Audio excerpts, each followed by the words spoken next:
एक लड़की ने जैसे ही ऊपर देखा, आसमान से एक छोटा शेर का बच्चा गिर गया। ये कहाँ से आया ये नहीं पता, लेकिन उस छोटे शेर को बेबस देखकर एम्मा उसे खतरनाक जंगल में अकेला नहीं छोड़ना चाहती थी, इसलिए वो उसे अपने घर ले आई। लेकिन जैसे ही एम्मा दरवाजा बंद करने वाली थी, तभी एक सफेद भेड़िया बच्चे को मुंह में दबाए सीधे अंदर आ गया और चुपचाप कमरे के कोने में छिप गया। एम्मा को कुछ हैरानी हुई तो उसने हिम्मत करके आगे बढ़कर देखा। दरअसल वो इस सफेद भेड़िए को जानती थी। कुछ समय पहले जब एम्मा जंगल में टहल रही थी, तब वो इससे मिली थी। उस समय तो वो इस अचानक की स्थिति से डर गई थी, लेकिन भेड़िए का कोई बुरा इरादा नहीं था। वो तो बस मदद की निगाहों से उसे देख रहा था। तब एम्मा ने देखा कि उसका शरीर रस्सी के जाल में फंस गया था, इसलिए वो हिल नहीं पा रहा था। शायद उसे कोई जानी पहचानी खुशबू आई। अनजान एम्मा के सामने भी भेड़िया डरा नहीं, बल्कि उसे अपनेपन का एहसास हुआ। एम्मा को दादाजी का दिया हुआ वीडियो याद आया, जिसमें जानवरों का दोस्त जिसे रिकॉर्ड किया गया था, वो यही भेड़िया था। शायद जैकेट पर दादाजी की खुशबू अभी भी बाकी थी, इसलिए एम्मा ने जैकेट उतार दी ताकि भेड़िया शांत हो जाए। इसके बाद एम्मा ने मौका देखकर छोटे चाकू से रस्सी का जाल काट दिया, लेकिन आजाद होने के बाद भेड़िया बिना पीछे मुड़े चला गया। इसके बावजूद एम्मा बहुत खुश थी, क्योंकि भेड़िए को आजाद देखकर उसे सुकून मिला। किसी ने सोचा भी नहीं होगा कि भेड़िया बच्चे को मुंह में दबाए वापस कमरे में आकर अड़ जाएगा, और जाएगा नहीं। एम्मा उदास हो गई। उसका अच्छा खासा घर अब चिड़ियाघर बन गया था। वो शांति से पियानो का अभ्यास करके परीक्षा देना चाहती थी, लेकिन अचानक आए जानवरों ने एम्मा को हैरान कर दिया। वो पुलिस से संपर्क करना चाहती थी, लेकिन तभी मोबाइल में सिग्नल नहीं था। तभी पशु संरक्षण संघ के गश्ती दल वाले छोटे शेर के बच्चे के बारे में पूछताछ करने आए। दरअसल कुछ समय पहले शेरनी माँ को शिकारियों ने बेरमी से मार दिया था, और उसके बच्चे को शिकारियों ने महंगे दामों में सर्कस को बेच दिया था। लेकिन ले जाते समय विमान दुर्घटनाग्रस्त हो गया और छोटा शेर भाग्य से पेड़ पर जा गिरा। थोड़ी देर जोर लगाने के बाद वो गलती से चिड़िया के घोंसले में गिर गया, लेकिन ये खुशी ज्यादा देर नहीं टिकी। उसे उड़ते हुए चील ने भगा दिया और आखिरकार वो अनजाने में एम्मा की गोद में आ गिरा। एम्मा ने सच बताने और छोटे शेर को उसके मालिक को सौंपने का मन बना लिया था, लेकिन जब उसने सुना कि ये सर्कस का शेर है, तो उसने तुरंत अपना इरादा बदल दिया और बात छिपाने का फैसला किया, क्योंकि एम्मा ने बचपन में ही अपने माता पिता को खो दिया था, और उसके सबसे प्यारे दादाजी की भी कुछ दिन पहले मौत हो गई थी। अपने करीबी को खोने का दर्द उससे ज्यादा कोई नहीं जानता था। घर लौटने पर एम्मा ने देखा कि सफेद भेड़िया अपने बच्चे को दूध पिला रहा है। तभी छोटा शेर बेफिक्र होकर उनके पास आया। एम्मा थोड़ी डर गई थी। उसे लगा कि भेड़िया उसे दूर कर देगा, लेकिन छोटे शेर ने सीधे अंदर घुसकर छोटे भेड़िए के साथ दूध पीना शुरू कर दिया। भेड़िए ने उसे रोका नहीं। शायद उसकी नजर में छोटा शेर भी सिर्फ एक बच्चा था। ये खूबसूरत दृश्य देखकर एम्मा को बहुत सुकून मिला और उसने उन्हें गोद लेने का पक्का इरादा कर लिया। कुछ दिनों तक साथ रहने के बाद दोनों छोटे जीव धीरे धीरे सबसे अच्छे भाई बन गए। वे हर दिन बेफिक्र होकर घर में खेलते कूदते थे, और भेड़िया माँ रोजाना समय पर उन्हें खिलाने आती थी। ऐसा प्यारा नजारा देखकर एम्मा ने अपने मोबाइल से इन सबको रिकॉर्ड कर लिया। समय के साथ दोनों छोटे जीव और ज्यादा चिपके रहने वाले हो गए। वे रोज एम्मा से लिपटे रहते थे। जब एम्मा पियानो का अभ्यास करती थी तो वे खुद से बाहर जाकर खेलते थे, लेकिन जैसे ही एम्मा पियानो बजाना बंद कर देती, वे परछाई बनकर एम्मा के साथ साथ चलते थे। कभी कभी वे जंगल के अंदर बनी छोटी लकड़ी की झोपड़ी में साथ सोते, छोटी नदी में खेलते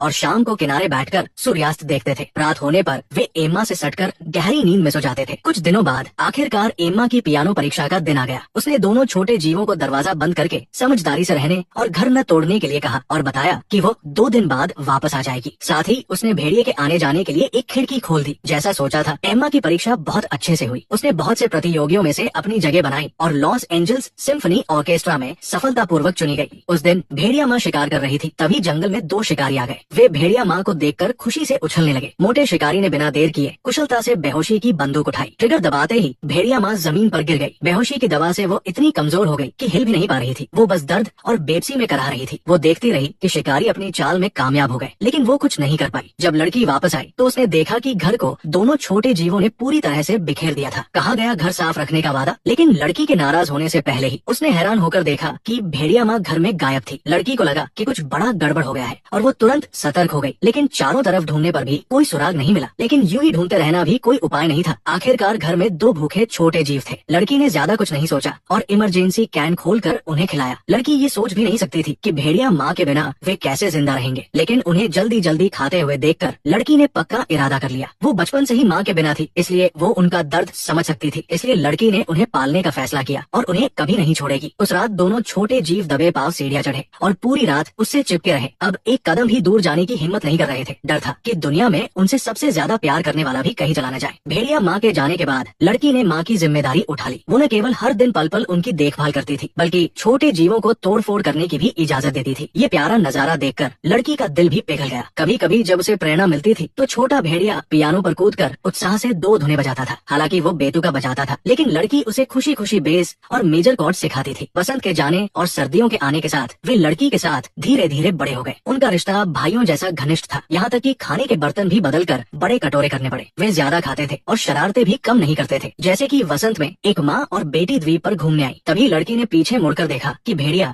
और शेर ने भी माँ बेटी को देख लिया था और तेजी से उनकी ओर दौड़ पड़े। लड़की डर गई, उसे समझ नहीं आया कि क्या करे। वो उन्हें रोकने के लिए दौड़ना ही चाहती थी कि तभी उसका पैर फिसल गया और वो पत्थर से टकराकर गिर गई। एक पल में लड़की अपनी चेतना खो बैठी और जमीन पर बेहोश हो गई। छोटे भेड़िए ने जब ये देखा तो उसे लगा कि कुछ बड़ा गड़बड़ हो गया है। वो तुरंत लड़की के पास भागा और उसे अपने शरीर से रगड़कर जगाने की कोशिश करने लगा। शेर भी आवाज सुनकर आया। उन्हें एहसास हुआ कि उन्होंने गलती कर दी है, लेकिन अब बहुत देर हो चुकी थी। इस सुनसान जंगल में किसी के आने का इंतजार करना लगभग असंभव था। वे बस लड़की के चारों ओर खड़े होकर लगातार दहाड़ रहे थे, उम्मीद कर रहे थे कि कोई आकर उसे बचा ले। इस तरह वे लड़की के चारों ओर खड़े होकर चुपचाप उसकी रखवाली करते रहे। दादाजी ने जंगल पुलिस को मदद के लिए फोन किया। अस्पताल पहुंचने पर डॉक्टर ने कहा कि ये अच्छी बात है कि भेड़िया और शेर ने उसे गर्मी दी, वरना वो शायद अब तक जिंदा नहीं बच पाती। लेकिन लड़की के जागते ही सबसे पहला काम था भेड़िए और शेर के बारे में पूछना। लेकिन दादाजी ने झिझकते हुए बताया कि उन्होंने जंगल पुलिस को फोन किया था। तब लड़की को एहसास हुआ कि उसकी चोट की वजह से भेड़िया और शेर अचानक सबके सामने आ गए। लड़की को तुरंत गहरी आत्मग्लानि हुई। दरअसल छोटे भेड़िए को अच्छी तरह से सुरक्षित रखा गया था, लेकिन शेर इतना भाग्यशाली नहीं था। उसे सर्कस ले जाया गया था। न केवल उसे रोज इंजेक्शन दिए जाते थे, बल्कि जब भी वो बात नहीं मानता था तो सर्कस का मालिक उसे चाबुक से मारता था